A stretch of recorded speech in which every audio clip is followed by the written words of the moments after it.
तो हम बात करेंगे PYQ मेंस 2015 में GS पेपर 4 से एथिक्स के अंदर कौन कौन से क्वेश्चन आए थे। सेक्शन बी के अंदर टोटल 6 क्वेश्चन आए थे यार। यहाँ पे हमने सेक्शन ए में 6 क्वेश्चन देख लिए, नो नेक्स्ट 6 क्वेश्चन देखते हैं।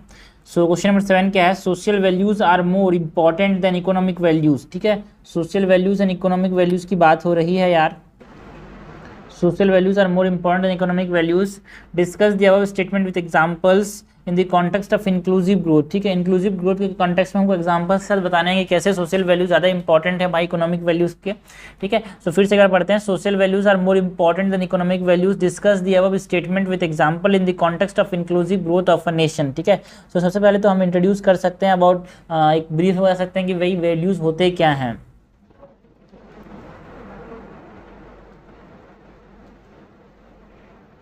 उसके बाद बॉडी के अंदर हम क्या करेंगे, बॉडी के अंदर हमको कैसे इंपॉर्टेंस बताना कि हाउ और social values why more important than economic values.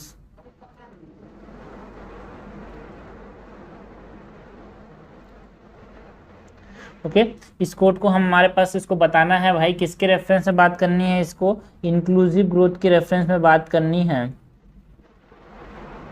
And इसको सब्सटेंशिएट करेंगे विथ एग्जांपल्स, एंड लास्ट में कंक्लूजन के अंदर को कंक्लूड कर कैसे कर सकते हैं भाई, विद अ वे फॉरवर्ड। कैसे हमारे पास हमारे देश को आगे ले जाने के लिए हम क्या कर सकते हैं, because you have to be civil servants, आपको यही तो करना है, जो एक फ्यूचरिस्टिक व्यू रखना जरूरी है भाई।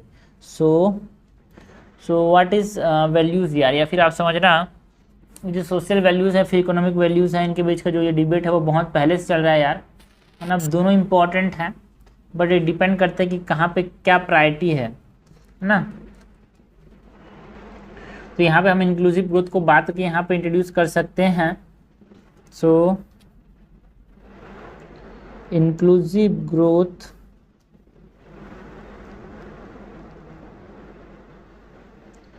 एम्स टू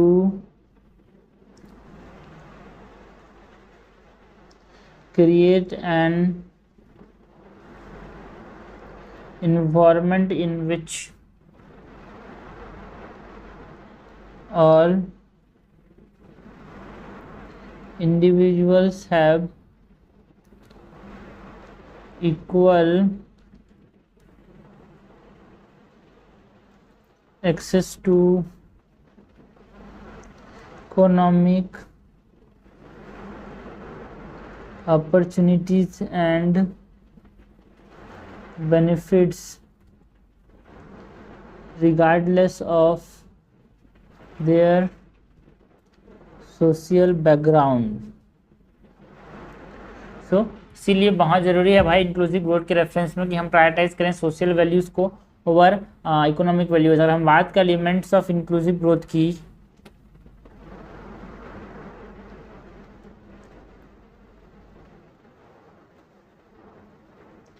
सो हमारे पास क्या आता है भाई, employment generation,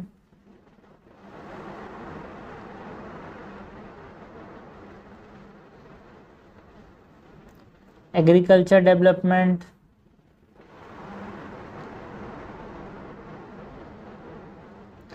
social sector development,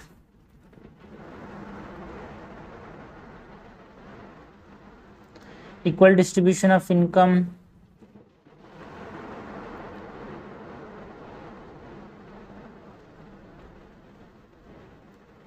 environmental protection,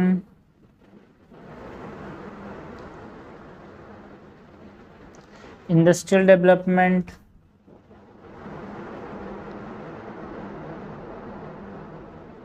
poverty reduction। तो ये सब एलिमेंट्स हैं भाई इंक्लूसिव ग्रोथ के। ये कुछ एग्जांपल्स यहाँ पे हम दे सकते हैं कि कैसे हमारे पास जब हम सोशल वैल्यूज़ को प्रमोट करते हैं, सो हमारे पास इंक्लूसिव ग्रोथ आता है। ठीक है, एजुकेशन के अंदर हम बात करें, एजुकेशन के अंदर कैसे हमारे पास इन्वेस्ट करने से हमारे पास इंक्लूसिव ग्रोथ आता है।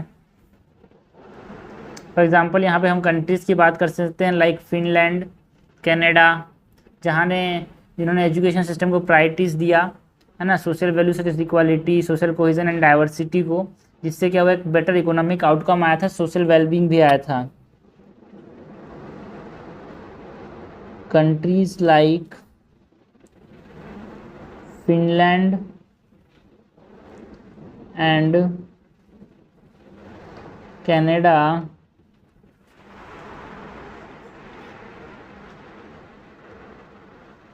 एजुकेशन सिस्टम के अंदर प्रायोरिटी दी गई सोशल वैल्यूज को, such as equality, social cohesion and diversity, जिससे क्या हुआ, बेटर इकोनॉमिक आउटकम्स भी आए यार। सो जब हम प्रायोरिटी को देते हैं सोशल वैल्यूज को इकोनॉमिक वैल्यूज से, तो इंक्लूसिव ग्रोथ आता है।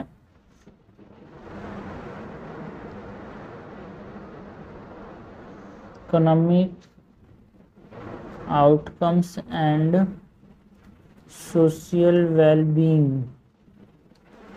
हेल्थ केयर सेक्टर की अगर हम बात करें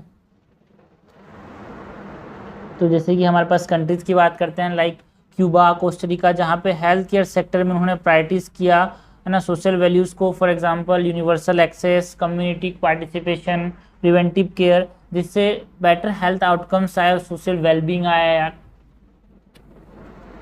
इन countries like Cuba and Costa Rica, वही देश है जहाँ पे आर्मी नहीं है कोस्टारिका के अंदर, और फुटबॉल में बहुत ज़्यादा अच्छा खेलता है ये ना। यहाँ पे क्या हुआ, यहाँ पे लोग जो है एक तरह से आर्मी काम करते हैं जब भी सिचुएशन आता है खतरा वाला। So Cuba and Costa Rica health care system prioritize social values such as universal access,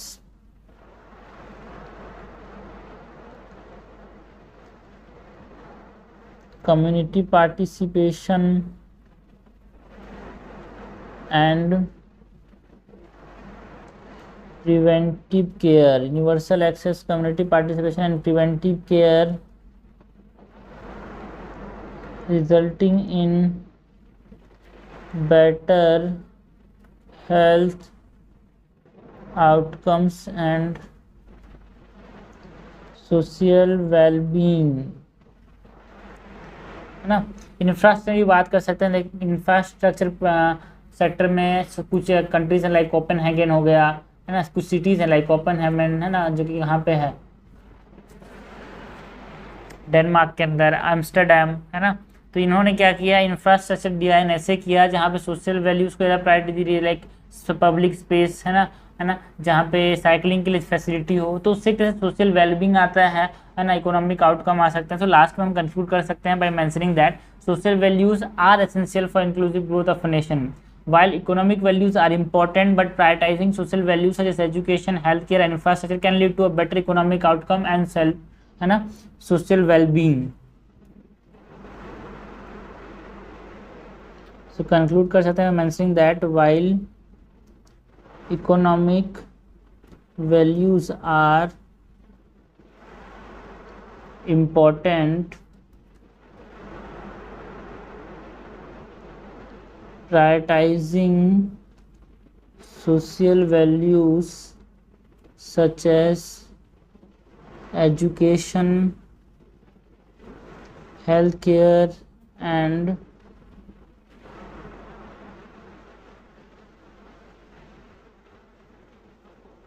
social values in prioritizing social values in education, healthcare and infrastructure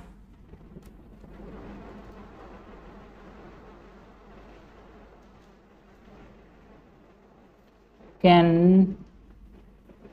lead to better economic outcome and social well-being. ये तो हमने हर जगह लिखा है। ऐसे भी ऐसे देखो, countries that prioritize social values in their policies and investment and tend to have more equitable and sustainable growth and development, है ना, benefiting all members of society. ऐसे ही बोल सकते हैं, thus from the above examples it is clear that countries that prioritise on social values, तो ऐसे नहीं लिखते यार, तो ये तो हमने आंसर में लिखा हुआ है, ठीक है, थोड़ा सा अच्छा कंक्लूजन लिखते हैं। 10 from the above example it can be seen that countries that prioritize social values in their policies and investments tend to have more equitable and sustainable growth and development benefiting all members of the society.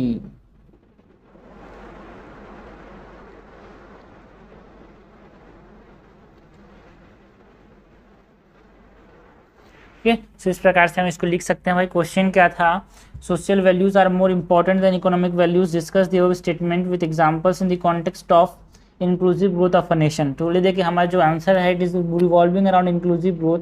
जब inclusive growth चाहते हैं तो हमारे पास social values को priority देना, ज़्यादा importance देना क्यों जरूरी है। तो पहले तो हमने इंक्लूसिव ग्रोथ बताया भाई। इंक्लूसिव ग्रोथ का मतलब क्या है, एक ऐसा एनवायरमेंट बनाना जहाँ पे हर आदमी के पास इक्वल एक्सेस हो, सारे इंडिविजुअल्स के पास है equal access to what, opportunities and benefits regardless of their social background. इसके एलिमेंट्स की बात करें तो इंक्लूसिव ग्रोथ के एलिमेंट्स में क्या क्या आता है, agriculture development, social development, equal distribution of income, environmental protection, industrial development, poverty reduction, employment generation. फिर हमने कुछ एग्जांपल्स बताया कि कैसे भाई सोशल वैल्यूज को जब प्रायोरिटी देते हैं तो हमारे पास वेलबींग आता है। हमने एजुकेशन सेक्टर का एग्जांपल दिया, इसमें कंट्रीज़ की बात की लाइक फिनलैंड एंड कनाडा, जहाँ पे है ना उन्होंने एजुकेशन सिस्टम में कुछ सोशल वैल्यूज को प्रायोरिटी दी like equality, social cohesion, diversity, जिससे वहाँ पे एक बेटर आउटकम एंड वहाँ पे सोशल वेलबींग देखने को मिला वहाँ के लोगों का। हेल्थ केयर सेक्टर में हमने एग्जांपल दिया क्यूबा का, कोस्टरिका का, जहाँ पे उनके जो हेल्थ केयर सेक्टर थे ना उन्होंने सोशल वैल्यूज को ज़्यादा प्रायोरिटीज दी as compare to economic values ना। सोशल वैल्यूज में लाइक हेल्थ यूनिवर्सल एक्सेस जो लोगों को दिया, वहाँ पे प्रिवेंटिव केयर दिया, कम्युनिटी पार्टिसिपेशन में इन्वॉल्व किया। So these are the social values जिसको वो प्रायोरिटी दिए हेल्थ केयर सिस्टम में, जिससे वहाँ पे एक बेटर हेल्थ आउटकम आया और सोशल वेलबींग आया, है ना। तो ये हमने एग्जांपल्स दिए। इंफ्रास्ट्रक्चर का भी एग्जांपल दे सकते हो आप, country cities like Copenhagen, Amsterdam का एग्जांपल दे सकते हो, जहाँ पे उन्होंने इस प्रकार से अपने डिज़ाइन किया इंफ्रास्ट्रक्चर को जिसमें जगह हो फॉर साइकिलिंग, जगह हो पेडेस्ट्रियलाइजेशन मतलब पैदल चलने के लिए, पब्लिक स्पेसेस हो, तो एक तरह से वहाँ के जो इकोनॉमिक आउटकम्स है वो बढ़ता है, सोशल वेलबींग आता है। लास्ट में हमने कंक्लूड किया कि देखो भाई यहाँ पे जो ऊपर वाले एग्जांपल्स है वो साफ साफ बता रहे हैं कि ऐसे कंट्रीज जिन्होंने प्रायोरिटी दिया सोशल वैल्यूज़ को in their policies and investment, वहाँ पे एक सस्टेनेबल एंड इक्विटेबल ग्रोथ देखने को मिला है ना, बेनिफिट हुआ है सारे मेंबर्स का सोसाइटी के अंदर। सो बहुत जरूरी है सोशल वैल्यूज़ को प्रायोरिटी देना। बात करते हैं क्वेश्चन नंबर 8 की। क्वेश्चन नंबर 8 क्या है भाई, some recent development such as introduction of the RTI act, है ना, media and judicial activism etcetera are providing helpful और are proving helpful in bringing out greater transparency and accountability in the functioning of the government. However, it is also being observed that at the time of mechanism are misused, है ना, and observe that at times the mechanisms are misused. Another negative effect is that the officer are now afraid to make prompt decision, analyze the situation in detail and suggest how the dichotomy can be resolved, suggest how the negative impact can be minimized। तो इस तरह से यहाँ पे बात किसकी की जा रही है यार, हमको इश्यूज़ की बात की जा रही है with reference to transparency and accountability in the government, and हमको एक तरह से यहाँ पे मेजर्स लेने हैं कि कैसे सॉल्व कर सकते हैं ये जो डायकोटॉमी है। डायकोटॉमी मतलब हमारे पास जो आरटीआई इस्तेमाल किए, आरटीआई इंट्रोडक्शन हुआ, मीडिया जुडिशियल एक्टिविज्म जो फायदे के लिए क्या था, जैसे यहाँ पे एक तरह से जो है ना सिविल सर्वेंट को प्रॉम्प्ट एक्शन लेने में, है ना, डिसीजन लेने में भी एक तरह से क्या कर रहा है, उनको कमजोर कर रहा है, नेगेटिव इफेक्ट ला रहा है। तो उसको हमको एनालाइज करना है, मेजर्स बताना है जिससे हमें डायकोटॉमी को कर पाए, सॉल्व कर पाए। पर फिर से पढ़ते हैं क्वेश्चन को यार, बिकॉज आपको क्वेश्चन को सही तरीके से समझना बहुत जरूरी है। मेंस के अंदर आप कितने भी लेक्चर्स, अरे यार आप यहाँ पे एथिक्स के लेक्चर्स पर क्या आप आंसर नहीं लिख पाओगे, आपको जो प्रीवियस क्वेश्चन आए हैं उससे आपको समझना है कि आंसर लिखना क्या है, हम आंसर पूछ क्या रहा है। बिकॉज आप कितने भी क्लास के लेक्चर्स ले लो यार, कुछ फायदा नहीं है ना, जियोग्राफी कितने भी पढ़ लो, गवर्नेंस, अरे भाई आखिरी में आपको पीवीआईक्यूज में, मेंस में, है ना, लिखना पड़ेगा, प्रीलिम्स में क्वेश्चन बनाने पड़ेंगे, वही करना है यार, फालतू की चीजें करके कुछ फायदा नहीं है। So invest your time, not waste. Some recent development. Question क्या था? Some recent developments such as introduction of the RTI Act, media and judicial activism, etc. are proving helpful in bringing about greater transparency and accountability in the functioning of the government. However, it is also being observed that at times the mechanisms are misused. Another negative effect is that the officers are now afraid to make prompt decision. Analyze the situation in detail and suggest how the dichotomy can be resolved, suggest how this negative effect can be minimized. ठीक है, तो सबसे पहले तो हम introduce कर सकते हैं भाई आंसर को कैसे इंट्रोड्यूस कर सकते हैं भाई, linking between transparency and RTI.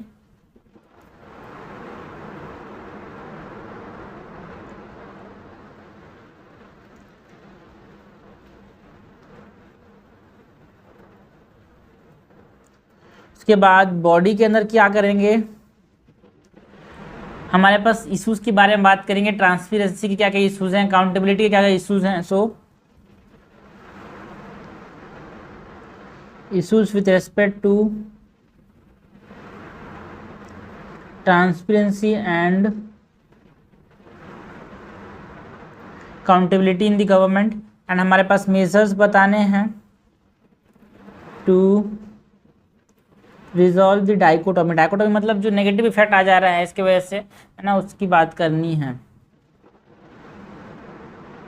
And इसको एग्जाम्पल से सब्सटेंशिएट करेंगे यार। ठीक है, सो कंक्लूजन के अंदर हम क्या करेंगे कि वे फॉरवर्ड क्या करना चाहिए, दूरदर्शी व्यू के साथ हमारे पास क्या करना चाहिए यार, कंक्लूड करना चाहिए।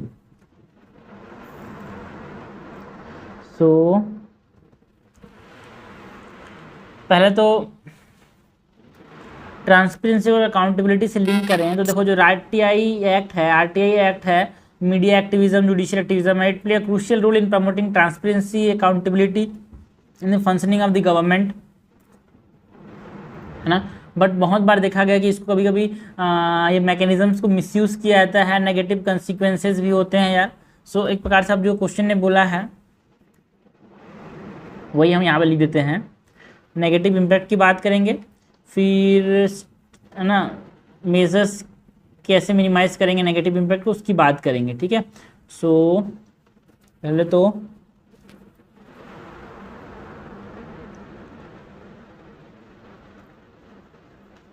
उसको छोड़ो यार, सीधे लिखते हैं, right to information act, right to information RTI act, media activism and judicial review, और judicial activism have played a crucial role in promoting transparency and accountability in the functioning of the government। ठीक है, इस प्रकार से introduce कर सकते हैं। Now the negative impact क्या क्या रहा है भाई हमारे पास इनके इंट्रोडक्शन का, उसकी बात करते हैं। तो पहले तो हमारे पास मिसयूज हुआ यार बहुत बार, है ना, मिसयूज ऑफ द मैकेनिज्म, उसकी बात कर सकते हैं। एग्जाम्पल की बात करें तो देखो RTI act can be use to harass government officials by flooding them with numerous, है ना, एकदम रिपीटेटिव क्वेरीज दे के, वेस्ट ऑफ, है ना, जिससे क्या होता है waste of time and resource होता है। The RTI act has been used to harass government officials by flooding them with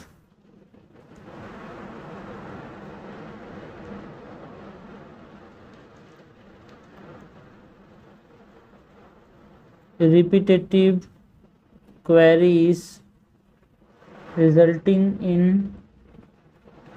waste of time and resource।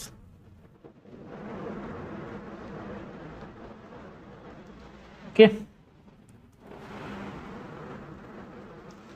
तो इस प्रकार से मिस यूज़ हो रहा है यार। कभी कभी फियर ऑफ रिपरकशंस की वजह से भी हमारे पास जो ऑफिसर्स होते हैं hesitate to make prompt decision, है ना, लीगल चैलेंजेस को मतलब जैसे क्या करते हैं, है ना, चैलेंजेस को देखते हुए एक तरह से अपने आप को पीछे खींच लेते हैं। तो ये भी हमारे पास एक नेगेटिव इम्पैक्ट है यार।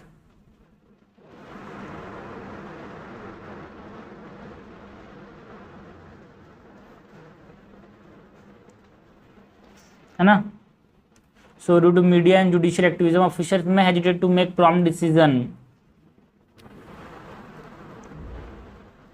Due to media and judicial activism, officers may hesitate to make prompt decision. Now कौन कौन से मेजर्स ले सकते हैं यार जिसे हम मिनिमाइज कर पाएँ, है ना, ये नेगेटिव इम्पैक्ट को, या फिर जो डाइकोटोमी है उसको सॉल्व कर पाएँ।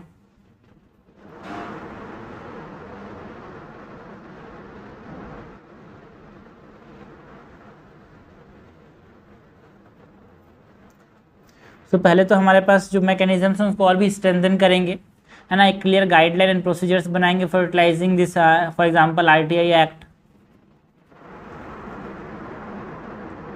ना, strengthening mechanisms like establish clear guidelines and procedures for utilizing RTI request।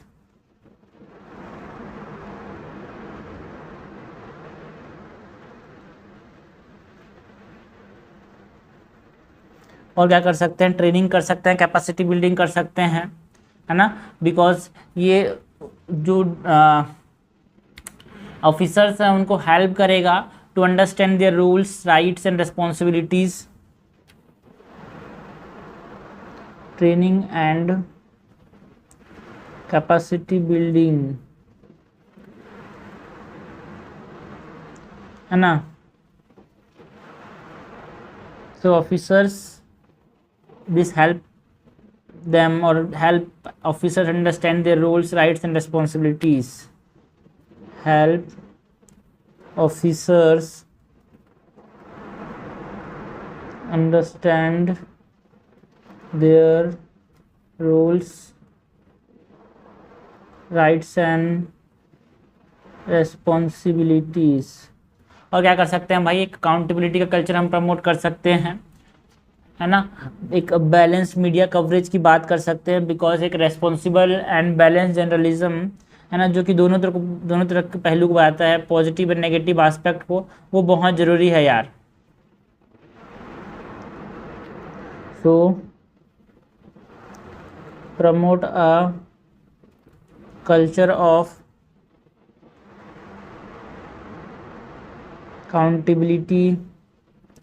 और क्या कर सकते हैं, बैलेंस्ड मीडिया कवरेज,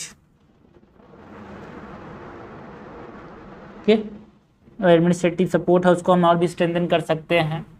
सो इस प्रकार से हम इसको क्या कर सकते हैं, मिटिगेट कर सकते हैं, मैनेज कर सकते हैं। लास्ट में हम कंक्लूड करेंगे बाय मेंशनिंग दैट, है ना, by striking a balance between competing priorities and promoting responsible use of this mechanism we can achieve greater transparency and accountability. So thus by striking a balance between these competing priorities and by promoting responsible use of these mechanisms we can achieve greater transparency and accountability। ठीक है, तो इस प्रकार से हमने conclude किया। भाई question क्या था, क्वेश्चन था some recent development such as introduction of the RTI act, media and judicial activism are proving helpful in bringing about a greater transparency and accountability in the functioning of the government. However, it is also being observed that at times the mechanism are misused. Another negative effect is that the officers are now afraid to make prompt decision, analyze the situation in detail and suggest how the dichotomy can be resolved, suggest how the negative impact can be minimized. तो सबसे पहले तो हमने RTI बहुत crucial है ये बताया भाई प्रमोटिंग ट्रांसपेरेंसी एंड अकाउंटेबिलिटी के लिए कैसे नेगेटिव इंपैक्ट डाल रहे हैं आरटीआई लोग, media activism and judicial activism misuse हो रहा है भाई, बार बार है ना रिपीटेटिव क्वेरी से उनको टाइम वेस्ट कर रहे हैं, रिसोर्स का वेस्ट कर रहे हैं, है ना, फियर ऑफ रिपरकशंस बिकॉज जो है ना ऑफिसर्स हेजिटेट कर रहे हैं मीडिया जुडिशियल एक्टिविज्म की वजह से कि हमारे ऊपर कुछ कार्रवाई ना हो जाए। तो ये सब सॉल्यूशंस क्या है भाई, हमारे पास मैकेनिज्म को और भी स्ट्रेंथन करने चाहिए, क्लियर गाइडलाइंस को प्रमोट करना चाहिए, है ना, ट्रेनिंग कैपेसिटी बिल्डिंग करना चाहिए ऑफिसर्स का, उनके रूल्स को अच्छे से बताना है, उनको उनके राइट्स क्या क्या वो बताने हैं, एक कल्चर ऑफ अकाउंटेबिलिटी को प्रमोट करना यार, एक हमारे पास बैलेंस्ड मीडिया कवरेज पे ध्यान देना है। ओके इस प्रकार से हम क्या कर सकते हैं, जो दिक्कतें आ रही है इसको सुलझा सकते हैं। ठीक है, लास्ट में कंक्लूड के देखो भाई बहुत जरूरी है एक बैलेंस बना के रखना हमारे प्रायोरिटीज़ के बीच में और हमारे रेस्पॉन्सिबिलिटी के बीच में, जिससे हम एक ट्रांसपेरेंसी एंड अकाउंटेबिलिटी मेंटेन कर पाए गवर्नमेंट सेटअप में। नेक्स्ट क्वेश्चन की बात करें तो क्वेश्चन नंबर 9 क्या है यार, two different kinds of attitude exhibited by a public servant toward their work has been identified as bureaucratic attitude and democratic attitude. कोई भी एक ब्यूरोक्रेट होता है ना, कोई भी एक सिविल सर्वेंट होता है एटीट्यूड शो करता है, एक डेमोक्रेटिक एटीट्यूड एक ब्यूरोक्रेटिक एटीट्यूड। ठीक है, distinguish between the two terms and write their merits and demerits, दोनों को बताना है। जो हमारे पास डेमोक्रेटिक एटीट्यूड है वो भी एंड हमारे पास ब्यूरोक्रेटिक एटीट्यूड है वो भी, दोनों को टर्म्स को बताने हैं, दोनों के मेरिट्स एंड डिमेरिट्स बताने हैं। ठीक है, दोनों के बीच में डिफरेंस बताना है, मेरिट्स एंड डिमेरिट्स बताने हैं। It is possible to balance the two, is it possible to balance the two to create a better administration for the faster development of our country? बिल्कुल, क्या ये पॉसिबल है कि हम बैलेंस कर सकें इस चीज़ों को? बिल्कुल पॉसिबल है यार, पॉसिबल है कि नहीं वो बताना है। ठीक है, सो हम इसको इंट्रोड्यूस कैसे कर सकते हैं, we can introduce by writing about this attitude in public service, और एटीट्यूड के बारे में बता के हम क्या कर सकते हैं यहाँ पे पब्लिक सर्विस का इम्पोर्टेंस क्या एटीट्यूड का पब्लिक सर्विस में वो बता सकते हैं। बॉडी के अंदर हम क्या करना है यार, बॉडी के अंदर हम डिस्टिंग्विश करेंगे दोनों टर्म्स को, उनकी मेरिट्स एंड डिमेरिट्स बताएंगे, है ना, democratic attitude and bureaucratic attitude के बीच क्या डिफरेंस भी बताना है, मेरिट्स भी बताने हैं, डिमेरिट्स भी बताने हैं। इसके बाद हमारे पास एक बैलेंस करना बहुत ज़रूरी है यार दोनों एटीट्यूड्स के बीच में, बैलेंस बहुत ज़रूरी है democratic attitude and bureaucratic attitude के बीच में। लास्ट में कंक्लूजन में हम कंक्लूड करेंगे विथ, हमेशा ऐसे कंक्लूड करते हैं कि वे फॉरवर्ड के साथ।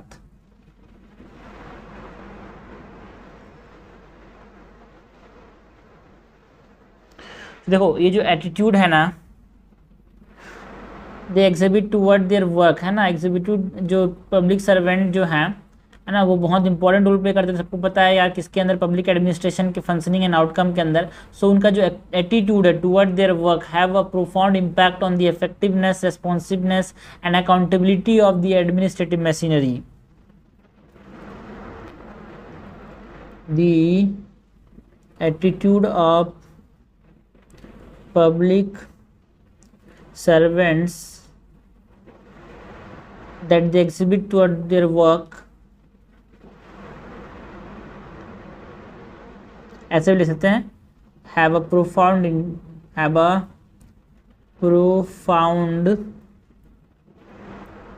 impact on the effectiveness, responsiveness and accountability of the administrative machinery। Okay, so एक तरह से इसको हम एक चार्ट समझा सकते हैं। सपोज करो ये हमारे पास ब्यूरोक्रेटिक एटीट्यूड है, ये हमारे पास डेमोक्रेटिक एटीट्यूड है, दोनों बीच में जो कोलिजन है ना वो एक हमारे पास ज़रूरी होता है।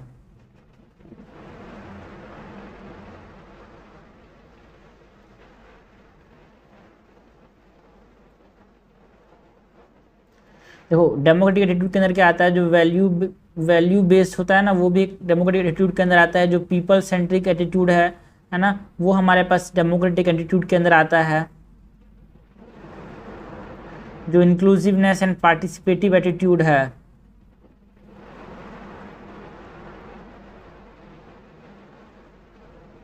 उसके बाद ब्यूरोक्रेटिक एटीट्यूड के अंदर जो पब्लिक इंटरेस्ट वाली जो चीज़ें हैं वो अकाउंटेबिलिटी,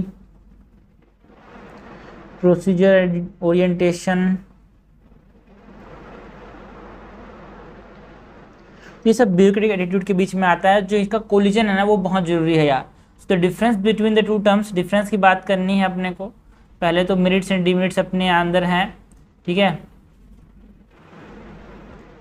सो जो ब्यूरोक्रेटिक एटीट्यूड है, it is characterized by strict adherence to rules and regulation, है ना। बट जो democratic attitude is characterized by a focus on public service and responsiveness to citizen needs and aspirations. दोनों में एक चीज ये है।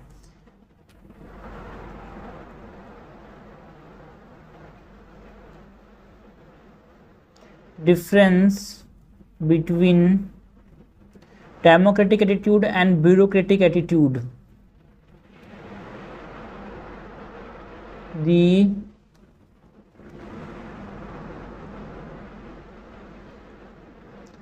bureaucratic attitude is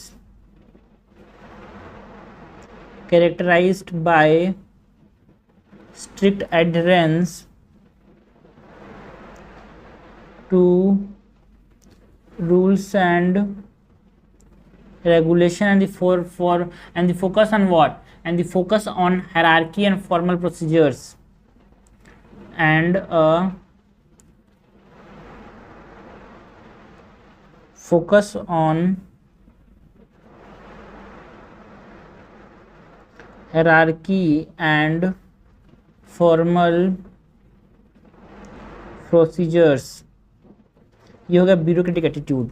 बट जो हमारे पास डेमोक्रेटिक एटीट्यूड है, on the other hand, the democratic attitude is characterized by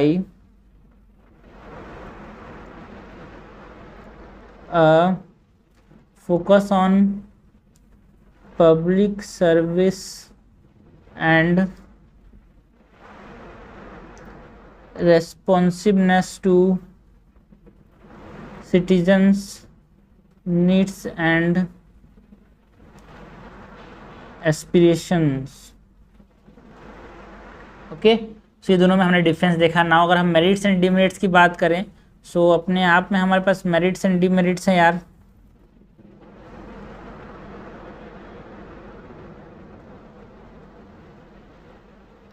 ऐसे नहीं करते हैं, ठीक है। ये हमारे पास सपोज करो कि ब्यूरोक्रेटिक एटीट्यूड है, ये हमारे पास डेमोक्रेटिक एटीट्यूड है, ठीक है। यहाँ पे हम बात करेंगे मेरिट्स की, यहाँ पे बात करेंगे डिमेरिट्स की।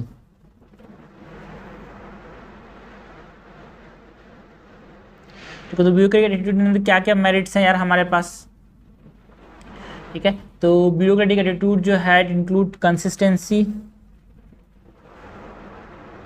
है ना, प्रिडिक्टिबिलिटी, है ना, इम्पार्शलिटी इन डिसीजन मेकिंग, है ना। और डेमोक्रेटिक एटीट्यूड के अंदर क्या क्या हमारे पास मेरिट्स हैं यार, इनोवेशन, रेस्पॉन्सिवनेस,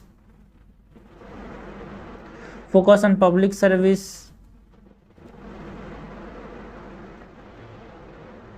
बट कुछ डिमेरिट्स भी है हमारे पास किसके अंदर,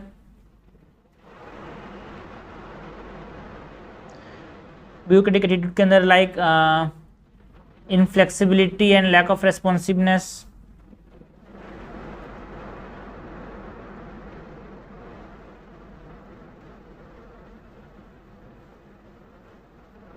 और क्या डिमेरिट है यार डेमोक्रेटिक एटीट्यूड के अंदर हम बात करें तो डेमोक्रेटिक एटीट्यूड के अंदर भी वही lack of accountability and tendency to lack of accountability देखने को मिल सकता है, टेंडेंसी टूवर्ड पॉपुलिज्म देखने को मिल सकता है, जो पॉपुलर चीज़ है उसको फॉलो करो।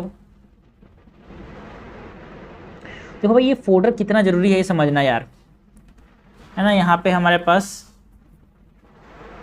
PYQs का इंपॉर्टेंस समझना है, बिकॉज इस प्रकार क्वेश्चन ऐसे वैसे कहीं भी आएंगे और ये कंटेंट आपके लिए हमेशा इस्तेमाल होगा, बिकॉज आप नोट्स बना के चलोगे प्रीलिम्स के लिए क्वेश्चन सही करोगे कुछ फायदा नहीं है, because it is just qualifying stage यार। मेंस के अंदर चीज़ें लिखनी पड़ेगी और लिखने के लिए आपके पास फोटो होना चाहिए, कंटेंट होना चाहिए। कंटेंट कहाँ से रखना है यार, PYQs से रखना है, ठीक है। तो ये हमने बताया ना, मेन पार्ट जो था क्वेश्चन का हमने बताया कि हमारे पास जो डिफरेंसेस थे मेरिट्स डिमेरिट्स की बात की हमारे पास। उसके बाद क्या पूछा गया है, जो दूसरा पार्ट है, is it is possible to balance the two, कि ये पॉसिबल है कि हम बैलेंस कर सकें इसको। यस इट इज पॉसिबल यार, to balance the two attitude to create a better administration for a faster development of country, है ना। अब बैलेंस अप्रोच जो कि दोनों को कंबाइन करता है, दोनों के यहाँ के कंबाइन करता है किसको, मेरिट्स को। बोथ एटीट्यूड के अंदर जो मेरिट्स हैं यहाँ पे दोनों एटीट्यूड के जो मेरिट्स हैं like consistency, predictability, impartiality, innovation, responsiveness, focus on public service, इसको जो कंबाइन करते हैं and it can help to ensure that public servants are responsive to citizen needs and aspiration while ensuring consistency, predictability and impartiality, है ना। But achieve कैसे करेंगे ये balance, है ना। To achieve this balance public servant need to be trained in both democratic and bureaucratic approach to decision making, है ना। उनको बहुत जरूरी है ना। They need to be able to recognize when to follow the rules and procedure and when to be innovative and responsive to the citizen needs. Okay, so इस प्रकार से हम यहाँ पे बता सकते हैं yes it is possible.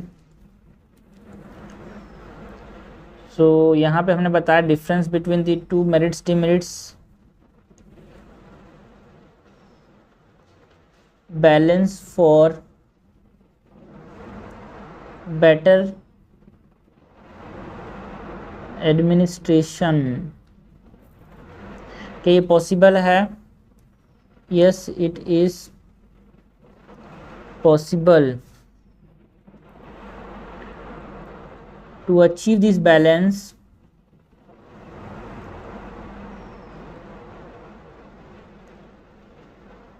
public servants need to be trained in both bureaucratic and democratic approach in decision making or approach to decision making. Bureaucratic and democratic approach to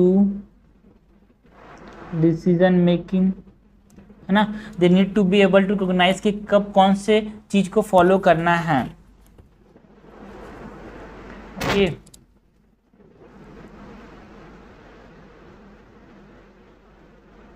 they need to be able to recognize when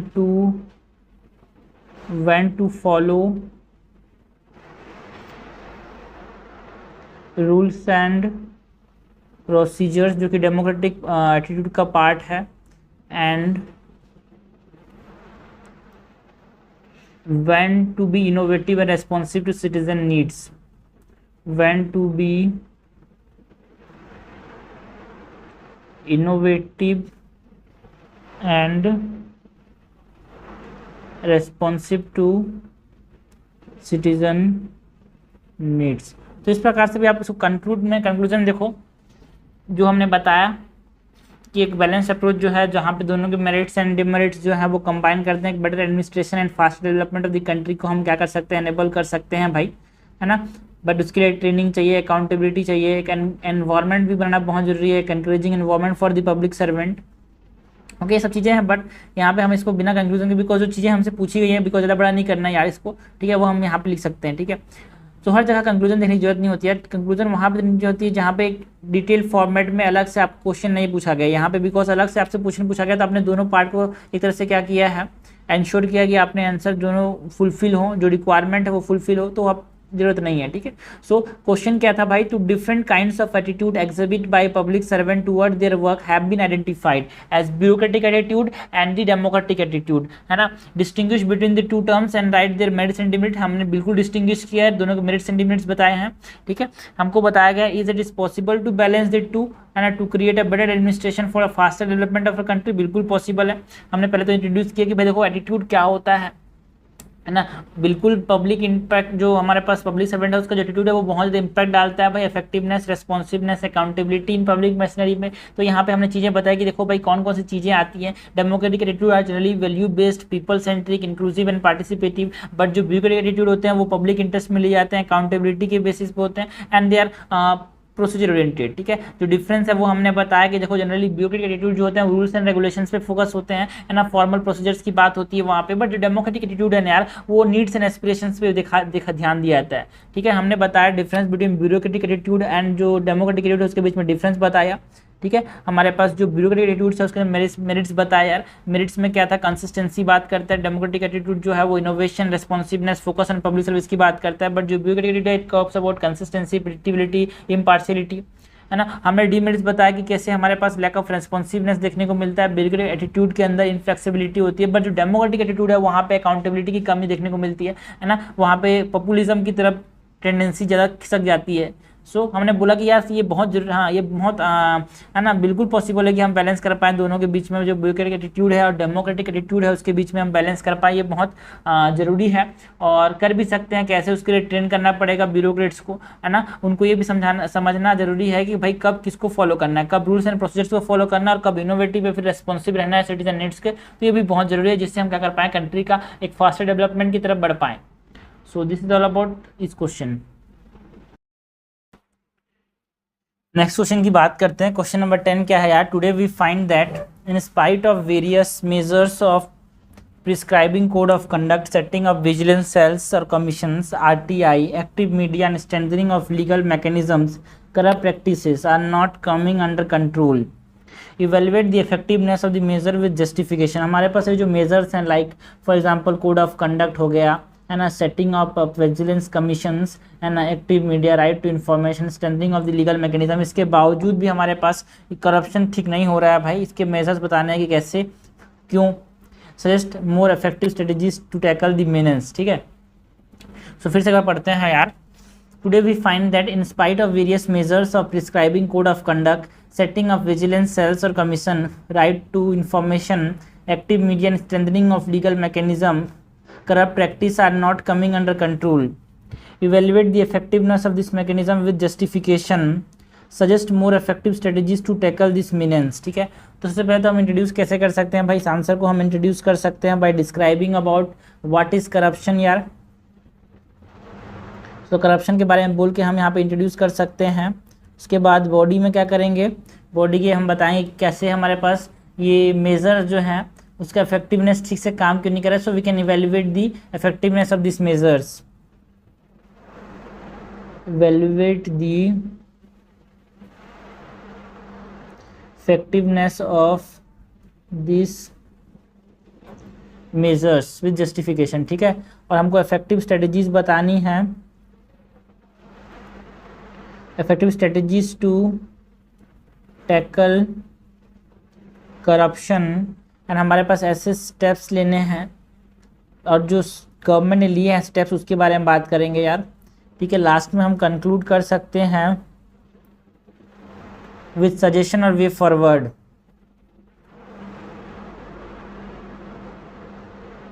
फिर way forward के साथ यहाँ पे हम conclude कर सकते हैं। सो introduce करते हैं। देखो भाई करप्शन जो है आज की सोसाइटी में ये है ही भाई, डिस्पाइट बहुत सारे वेरियस मेजर्स लिए हैं उसके बावजूद भी, है ना। तो ये जो कोर्ट हैं फिर भी ये काम नहीं कर रहे हैं यार। तो आप एक बोल सकते हो कि corruption continues to persist in many societies despite the implementation of various measure aimed at curbing it, है ना। सो यहाँ भी बोल सकते हैं कि corruption continues to pose a persistent challenge in many societies despite the implementation of various measures aimed at curbing it। आप बोल सकते हो करप्शन का एक तरह से मैं फॉर्मूला बताऊं तो देखो, जब मोनोपोली होता है, ये हर जगह मैंने लिखा है यार जहाँ पे करप्शन की बात हुई है, जब डिस्क्रिशन होता है, मोनोपोली जब आ जाता है, डिस्क्रिशन जब आ जाता है और अकाउंटेबिलिटी की जब कमी हो जाती है ना, that leads to what, corruption. तो इस प्रकार के आप जब फ्लो चार्ट बनाते हो तो एग्जामिनर आपको एक्स्ट्रा नंबर देता है यार, ठीक है। सो हमारे पास जो मेजर्स हैं उसकी इफेक्टिवनेस क्यों ठीक से काम नहीं कर रहे मेजर्स, उसकी बात करें। So the measures of prescribing code of conduct, setting of vigilance commission, है ना, is somewhat effective in curbing the practice of corruption but some extent, है ना। सो ये बोल सकते हैं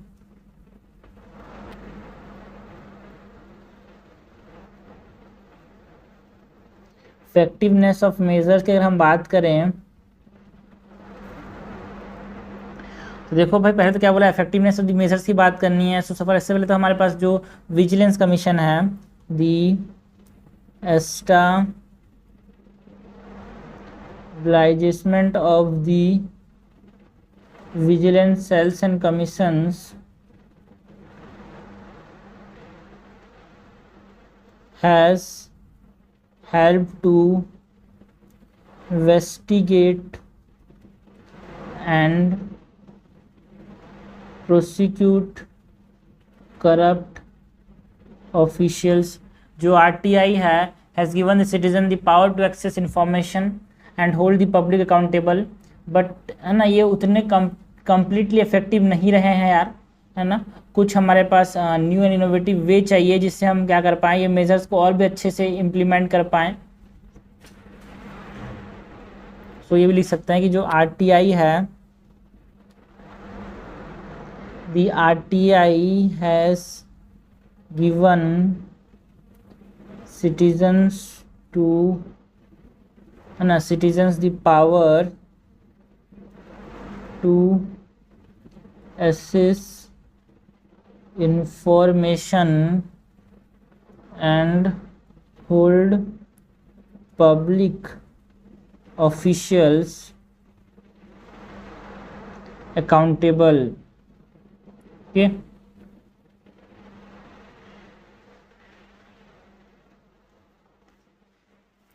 बट देखो बोल सकते हैं कि ये जो मेजर्स हैं, है ना, they had not been completely effective in eradicating the corrupt practices, okay, है ना। There is also lack of political will to implement this measure, है ना। मोर ओवर जो लीगल प्रोसेस है often slow and corrupt official can exploit the legal loopholes in delay of justice की form में, okay.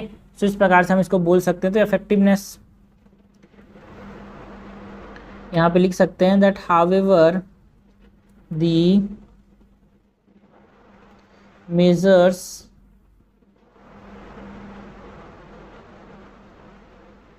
ऐसे नहीं, however नहीं लिखते हैं, however the legal process is often slow and corrupt official can exploit legal loopholes to delay justice, ठीक है। हमारे पास स्ट्रेटजीज की बात करें टू टैकल करप्शन, उसमें कौन कौन से स्ट्रेटजीज आते हैं यार। दूसरा पार्ट है, पहला तो था कि इफेक्टिवनेस की बात करनी थी, दूसरा क्या बताना है, strategies to tackle the meanings of corruption, क्या क्या चीज़ें कर सकते हैं जिससे हम करप्शन को क्या कर सकें, टैकल कर पाएँ। So effective strategies, effective strategies to tackle corruption. इसमें क्या है, जो इंस्टीट्यूशन है उनको और ज़्यादा स्ट्रेंथन करेंगे, मतलब एनहांस करेंगे जो कैपेसिटी है ना of anti corruption agencies, and also उनको मोर ज़्यादा इंडिपेंडेंट बनाएंगे, अकाउंटेबल बनाएंगे, एडुकेटेड रिसोर्स देंगे उनको, strengthening institutions. Okay, this include enhancing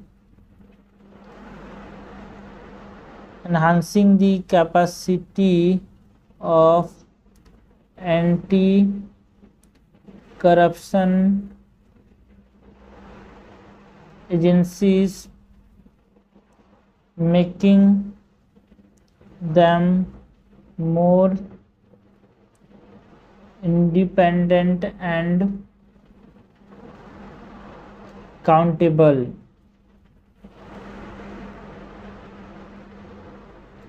और क्या कर सकते हैं भाई, है ना, उनको एडुकेट रिसोर्स प्रोवाइड कर सकते हैं। Also creating a culture of integrity. कैसे, जब हम awareness regarding the cost of corruption, promoting ethical values, ठीक है, एंगेजिंग सिटीजन को जब हम एनकरेज करेंगे to take stands against corruption, तो यहाँ पे हमारे पास इफेक्टिव स्ट्रेटेजी है भाई कि टैकल कर सकते हैं करप्शन को। Creating a culture of integrity, जिसमें क्या है, by raising awareness about the cost of corruption, promoting ethical values।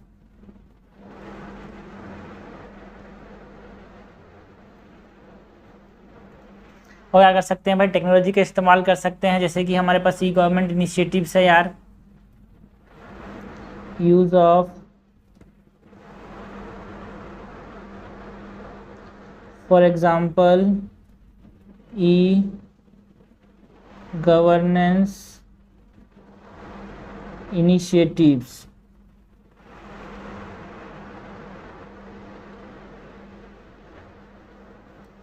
है ना। हमारे पास जो लीगल फ्रेमवर्क है इसको ऑलवेज स्ट्रेंथन कर सकते हैं, सिटीजन पार्टिसिपेशन को हम एनकरेज कर सकते हैं। सो लास्ट में कंक्लूड कर सकते हैं by mentioning that this measure required political will, adequate resource and sustain effort from the stakeholder, है ना, जिससे हमारे पास एक एथिकल बिहेवियर बना पाए पब्लिक सर्विस के अंदर। So this measures require political will, educate resource and sustained efforts from all stakeholders to ensure ethical behavior in public service।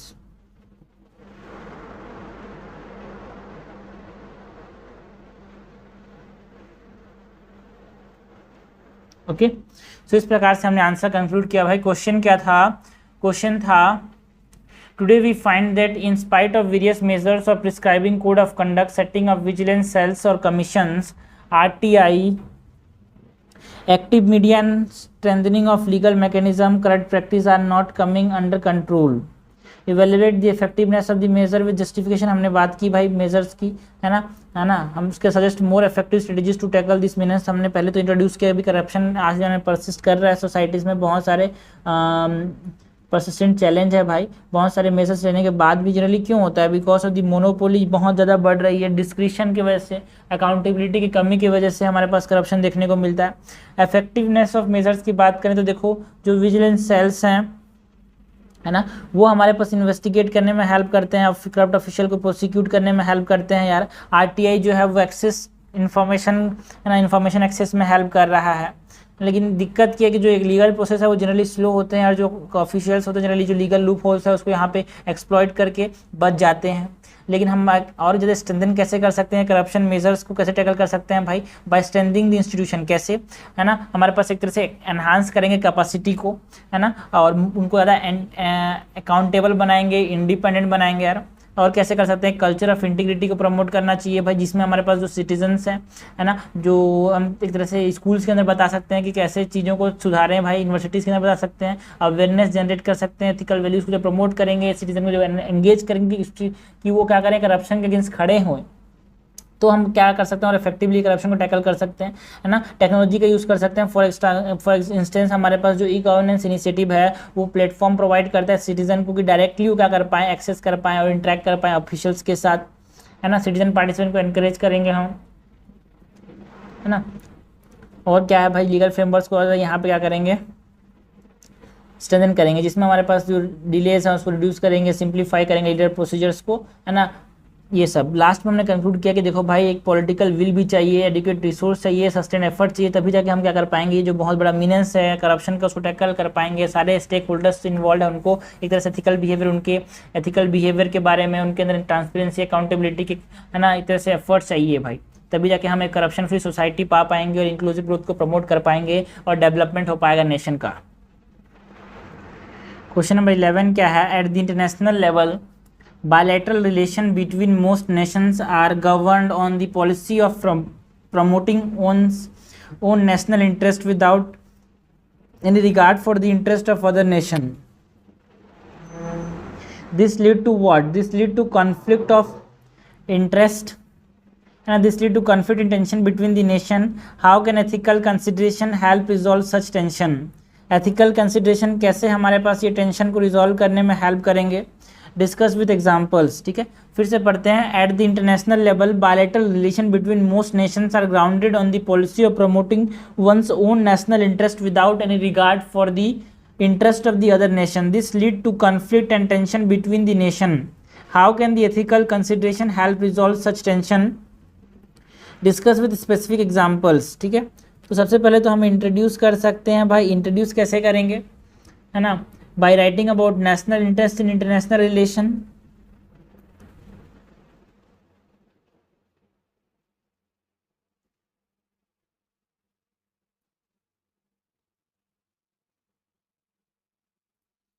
Body के अंदर हम किसकी बात करेंगे, है ना, issue of international arena, issue क्या क्या है हमारे पास इंटरनेशनल रिलेशन में, उसकी बात करेंगे।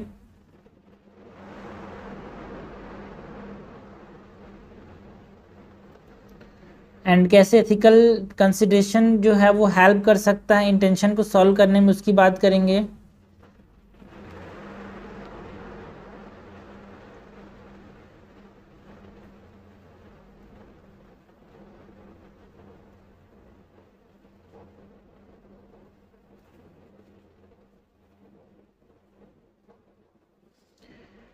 एंड इसको सब्सटेंशिएट करेंगे विथ एग्जाम्पल्स।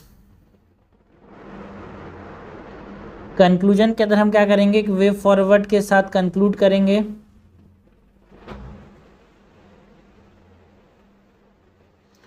सो स्टार्ट करते हैं भाई आंसर को। The policy of promoting one's own national interest without the regard for the interest of the other nation, इससे कॉन्फ्लिक्ट हो सकते हैं, टेंशन हो सकते हैं, एंड एथिकल कंसिडरेशंस जो है वो इसको हेल्प कर सकता है भाई टेंशंस को। सो इंक्लूड कर सकते हैं by mentioning that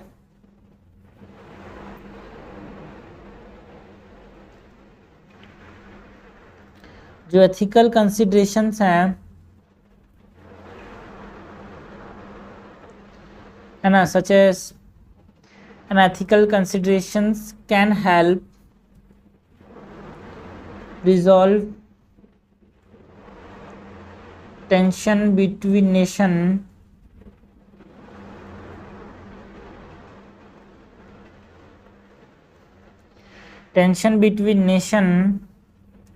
by promoting mutual respect, fairness and cooperation among nations, है ना। कुछ एग्जांपल्स की बात करेंगे कैसे एथिकल अप्रोच ने हेल्प किया है ना। फॉर एग्जांपल यहाँ पे यूनाइटेड स्टेट्स की बात करें तो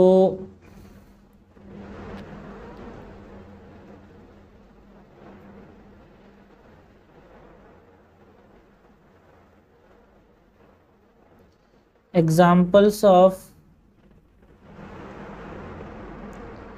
ऑर्गेनाइजेशंस एंड देयर अप्रोच। पहले तो हमारे पास यूनाइटेड नेशन की बात कर सकते हैं।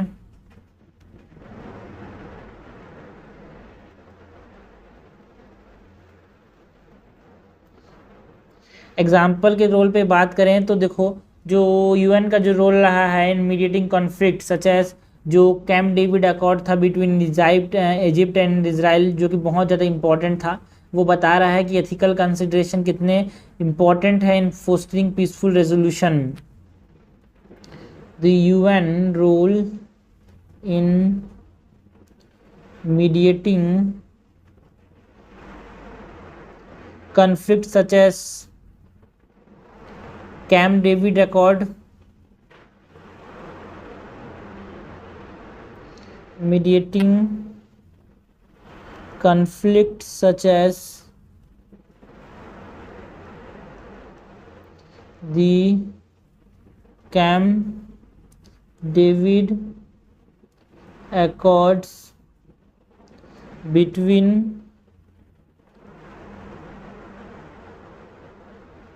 इजिप्ट एंड इजराइल, जो कि कब हुआ था भाई 1978 के अंदर। ये क्या डेमोन्स्ट्रेट कर रहा है कि भाई कैसे एथिकल कंसिडरेशन बहुत ज़रूरी है पीसफुल रेजोल्यूशन ऑफ कॉन्फ्लिक्ट्स में। हम यहाँ पे WTO का एग्जांपल दे सकते हैं, वर्ल्ड ट्रेड ऑर्गेनाइजेशन का एग्जांपल दे सकते हैं। फॉर एग्जांपल है ना, resolving trade dispute through WTO settlement mechanism. यहाँ पे क्या होता है भाई, एथिकल प्रिंसिपल्स अप्लाई होते हैं लाइक फेयरनेस का एंड नॉन डिस्क्रिमिनेशन का। Resolving trade dispute through the WTO's dispute settlement mechanism which applies what? Which applies ethical principles of fairness and non discrimination and tension को elevate करने में help करता है। ठीक है, और भी है बहुत, जैसे कि इंटरनेशनल क्रिमिनल कोर्ट की बात कर सकते हैं यार, है ना, जो कि इन्वेस्टिगेट करता है एंड प्रोसिक्यूट करता है इंडिविजुअल्स ऑफ वॉर क्राइम, है ना, crime against humanity, genocide. International criminal court ICC example है cases such as arrest warrant against, cases such as arrest warrant against Sudan president. Sudan के जो president थे उसके against जो अरेस्ट वारंट था, है ना, वॉर क्राइम के रिगार्डिंग, वो क्या बता रहा है कि हाँ एथिकल कमिटमेंट है भाई, वो इंडिविजुअल को अकाउंटेबल होल्ड कर सकते हैं उनके एक्शंस के लिए और कन्फ्लिक्ट को सुधार सकते हैं, कन्फ्लिक्ट रिजॉल्व कर सकते हैं। प्रेसिडेंट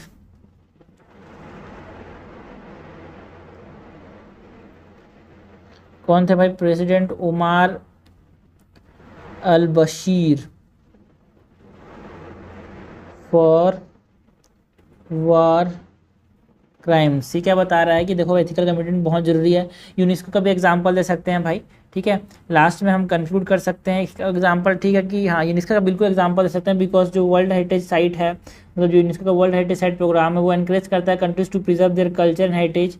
मतलब एक तरह से क्या कर रहा है, प्रमोट कर रहा है रेस्पेक्ट को एंड कोऑपरेशन को अमॉन्ग द नेशंस, है ना, जिससे जो टेंशन है वो कम होंगे।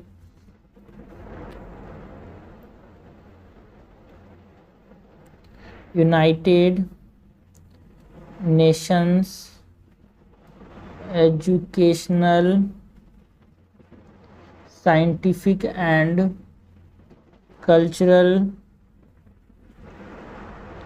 ऑर्गेनाइजेशन, है ना, UNESCO's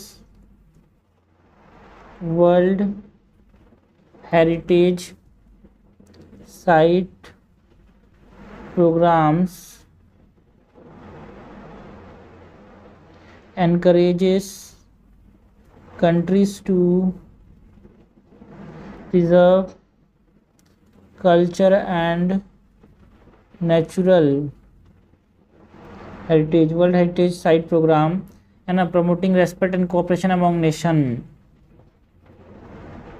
promoting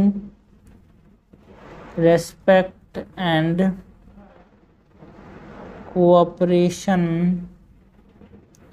among। So last में कंक्लूड कर सकते हैं by mentioning that by adopting ethical principles such as fair trade and human rights, nation can work together to promote inclusive growth and development. It helps in reducing what? Reducing tensions and build a more peaceful world.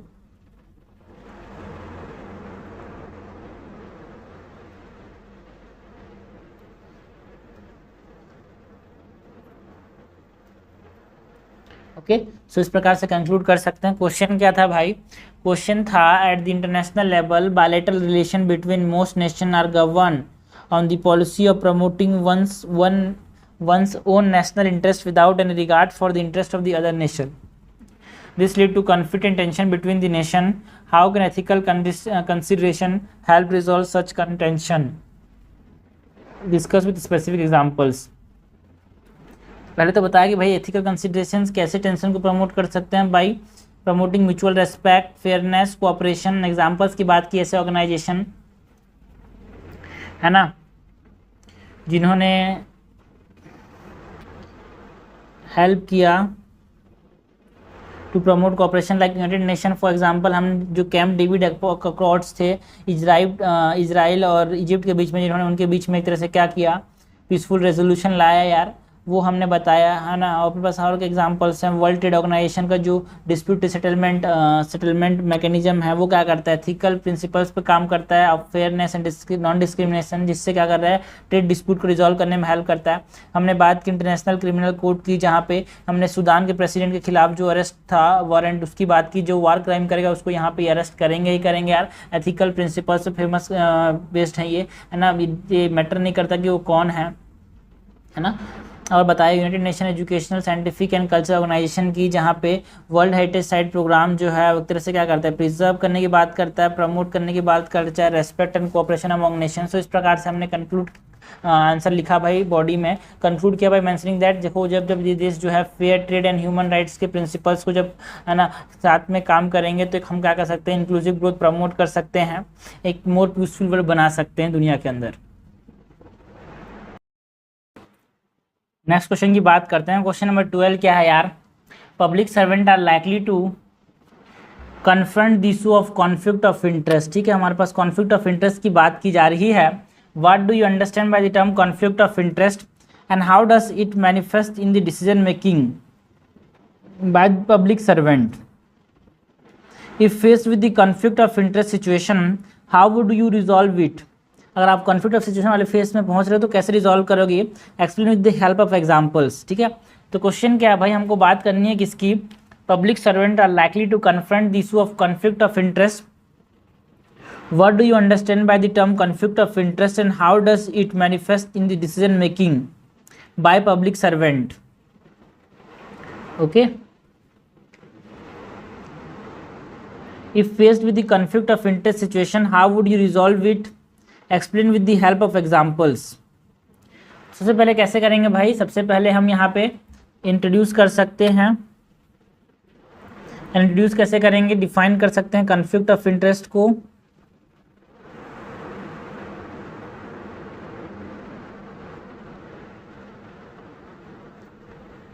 Body के अंदर हम बात कर सकते हैं कि कैसे conflict of interest manifest in decision making by the public servant. कैसे मैनिफेस्ट होता है यार? How conflict of interest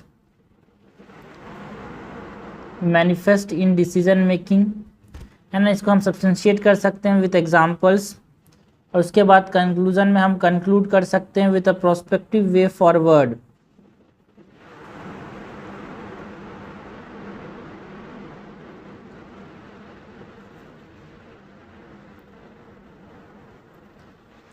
So conflict of interest occur when an individual's personal interest or bias interfere with the ability to make impartial decision. Conflict of interest occurs when an individual's personal interest or bias interferes with their ability to make impartial decision. Okay, so ये हो गया conflict of interest. Now conflict of interest can manifest in various way in decision making process यार। तो यहाँ पे हम लिख सकते हैं जो conflict of interest है can manifest in various ways in the decision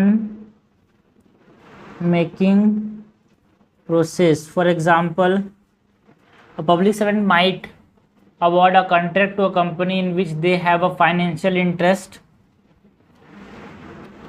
A public servant might award a contract to a company in which they have a financial interest. इस प्रकार से मैनिफेस्ट कर सकता है। रिजॉल्व कैसे करेंगे भाई? कॉन्फ्लिक्ट ऑफ इंटरेस्ट सिचुएशन को कैसे रिजॉल्व करेंगे? So steps to resolve conflict of interest। पहले तो पहला तरीका ये बोल सकते हो कि जो कॉन्फ्लिक्ट ऑफ इंटरेस्ट है उसको एक रिलेवेंट अथॉरिटीज़ को आप बता सकते हो, है ना, जिससे वो रेस्क्यू कर सकता है हमको डिसीजन मेकिंग प्रोसेस से। वन वे और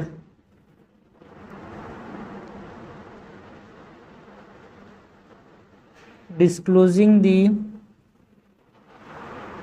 conflict to the relevant authorities. For example, है ना, अगर एक पब्लिक सर्वेंट का कोई फाइनेंशियल इंटरेस्ट है किसी पर्टिकुलर प्रोजेक्ट में, they should disclose their this conflict to their superiors, है ना।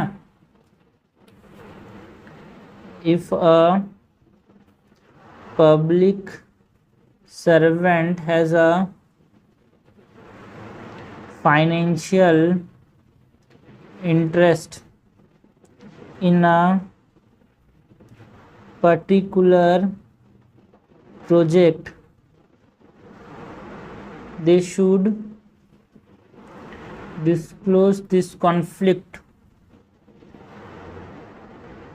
to their superiors, जिससे वो क्या कर पाए, इनको रेस्क्यू कर पाए, है ना, एंड अवॉइड करें अपीयरेंस ऑफ इनप्रॉपर्टी। और क्या कर सकते हैं भाई, है ना, हमारे पास कुछ strict ethical guidelines and regulations को यहाँ पे इम्प्लीमेंट कर सकते हैं। Implementation of strict ethical guidelines to prevent conflict of interest. For example, a public servant could be required to declare their financial interest, relationship and affiliation before assuming office. Public servants could be required to declare their financial